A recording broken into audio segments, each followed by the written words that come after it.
Something amazing has been discovered, a famous letter written by Pilate that describes Jesus in great detail. But before we dive into the details of this letter, take a moment to subscribe so we can show the world how many people stand with God. Now, let's get back to the topic. Here's a question for you. Have you heard about the Gospel of Nicodemus? This gospel is very important and had a big influence during the Middle Ages. It's also known as the Acts of Pilate and is divided into two parts. The first part focuses on the Passion of Jesus. It includes the different testimonies given for and against Jesus during the trial Pilate presided over. After listening to all the testimonies and the demands made about Jesus, Pilate ultimately ordered his execution. After Jesus' resurrection, Pilate realized that Jesus was still alive and even found evidence of this. The second part of the Gospel serves as an appendix. It's written as a conversation between two characters who are believed to have played key roles in these events. Two characters, brought back to life during the time of Jesus' resurrection, share what happened in hell and how Jesus helped people there. But can we trust this Gospel completely? There's no solid evidence to prove its authenticity. However, if you value faith more than science, you might choose to believe it. This book was written 300 years after Jesus' resurrection. It includes important details about Pilate, including his conversion to Christianity, but these events are not supported by the Bible or any ancient Christian texts. This gospel also influenced many medieval ideas, making it significant during that time. The book describes Jesus breaking into hell, freeing the captives there, and meeting people. However, it cannot be considered an official historical source. When we read the Bible, we see that Pilate didn't actually want to execute Jesus. However, Pilate is often remembered as a cruel man who didn't care about others. This doesn't seem to be entirely true. After Jesus was arrested, he was taken to the governor's headquarters. Pilate ordered Jesus' execution, but some people opposed it, saying it wasn't lawful to take anyone's life. If we look more closely, we can understand that Jesus wasn't just a victim of fate. The Jews accused Jesus of claiming to be the Messiah and opposing Caesar as king. Hearing this, Pilate went to Jesus and asked him directly if he was the Messiah of the Jews. The religious leaders brought Jesus to Pilate, hoping Pilate wouldn't treat him harshly.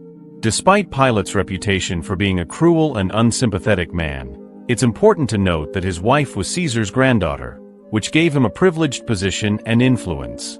Pilate was the Roman governor of Judea, and many scholars describe him as a cruel and uncaring leader. Have you ever noticed how weak and insecure people tend to get angry easily? Pilate was like that too. He acted harshly and violently to hide his own insecurities. When it came to Jesus, there were no real accusations against him. Pilate told the people they could handle the situation however they wanted. Eventually, the religious leaders found reasons to accuse Jesus. They claimed he was misleading the nation, refusing to pay taxes to Caesar, and causing trouble. The religious leaders wanted Jesus dead. In the past, they had executed many people by stoning, but this time they suggested crucifixion. This might have been to address a curse mentioned in Deuteronomy 21 verses 22 to 23, which talks about someone being cursed if hung on a tree. Pilate tried to pass the responsibility to Herod because Jesus was from Galilee, which was under Herod's rule. However, Herod sent Jesus back to Pilate, making the situation even more complicated. This is what we read about during Pilate's second encounter. Pilate had dealt with many people who claimed to be kings, so he expected Jesus to be a rebellious and strong man, perhaps full of anger and lacking empathy. But when Pilate saw Jesus, he was shocked. Jesus was calm, kind, and aware of everything around him. Pilate couldn't understand why the religious leaders wanted to punish someone like Jesus. He thought there must be a reason, but the accusations against Jesus didn't match what he saw. This made Pilate even more curious, and he wanted to learn more. Jesus was a gifted man. He gave sight to the blind and performed miracles that are hard to believe even today. It's said that he fought demons and even brought people back to life. Amazing, isn't it? His teachings were powerful and full of wisdom, which is why so many people followed him. Jesus was sent to earth to serve and help others. When Pilate questioned him, Jesus answered with wisdom, making it clear that he had a greater purpose. The world is not Jesus' kingdom. His kingdom belongs to another realm. How can we measure the strength of a kingdom? By looking at its army. Many of us think this way. For example, Rome had a powerful and well-organized army. But Jesus had no army, yet he believed his kingdom was stronger than Rome. When talking with the religious leaders, Pilate said Jesus had not committed any crime against anyone or the state. Pilate declared Jesus innocent. However, the people disagreed with Pilate's decision to release Jesus. To satisfy the crowd, Pilate ordered Jesus to be brutally punished, even though he knew Jesus was innocent. This was done to appease the people and the religious leaders. The Gospel of Matthew describes the terrible things Jesus endured. Soldiers mocked him, spat on him, and bowed before him in fake respect. They stripped him of his clothes and humiliated him. How cruel is that? Pilate tried multiple times, 5 in fact, to release Jesus, but nothing worked. In the end, our Lord faced brutal punishments from both the religious leaders and the people. They degraded him in every way they could. Now, it's our turn to do differently. We can honor Jesus by praising and worshiping him. When the people saw him wearing a crown of thorns, they shouted for him to be crucified. Pilate, unable to stop them, gave in and allowed them to crucify Jesus. Jesus didn't deserve the death penalty, but Pilate, who was known to be a cruel man, didn't find any reason to sentence him at first. After hearing this story, what do you think about Pilate? Did he have any way to help Jesus? Pilate thought he could save Jesus by humiliating him, but that plan backfired.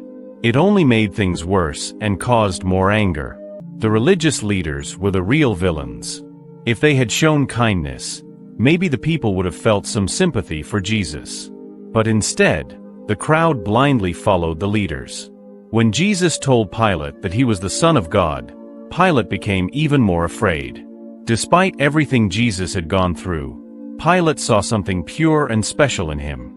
Pilate started to think that Jesus might actually be telling the truth about being the Son of God. At that time, people believed that God could send his messengers in human form. Pilate had never met anyone like Jesus before and was scared at the thought that Jesus might really be one of them. Even though Pilate had the power to release Jesus, he gave in to the pressure of the crowd and the religious leaders. Now, here's something to think about. Do you believe Pilate was the one truly in charge during Jesus' trial? What if it was actually Jesus who was judging Pilate? Yes, you heard that right. Do you think Pilate passed the test? Sadly, no. Pilate gave in to what the crowd wanted and didn't follow his own conscience. Without any evidence or proof, he sentenced Jesus to death. Looking at Roman traditions, we know that Jesus carried his own cross to the place where he would be crucified. The Romans wanted to make a statement, so they forced Jesus to carry the heavy cross by beating him and causing him even more pain. Archaeologists have discovered evidence of a crucifixion from the time of Jesus, which was carried out in a way similar to how Jesus was crucified. Pilate, the Roman governor, was known for punishing people without holding proper trials. Because of his actions, he was eventually called back to Rome, where he himself was tried and punished. Jesus was a strong man who endured all the humiliation and torture. He died hanging on the cross. The text also talks about the unusual climate during Jesus' death. It is said that darkness covered the land during the middle of the day when the sun was supposed to be at its highest point. This deep darkness lasted until the evening. Many believe it was caused by God's intervention, making it appear like nighttime, with stars visible in the sky. Thank you for watching this video and staying with us till the end. The story of Jesus' crucifixion reminds us of his strength, sacrifice, and love for humanity. It's a powerful reminder of hope, even in the darkest times.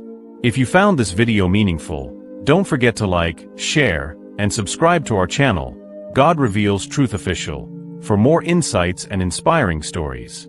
Feel free to leave your thoughts or questions in the comments below. We'd love to hear from you. May God bless you and guide you always. See you in the next video.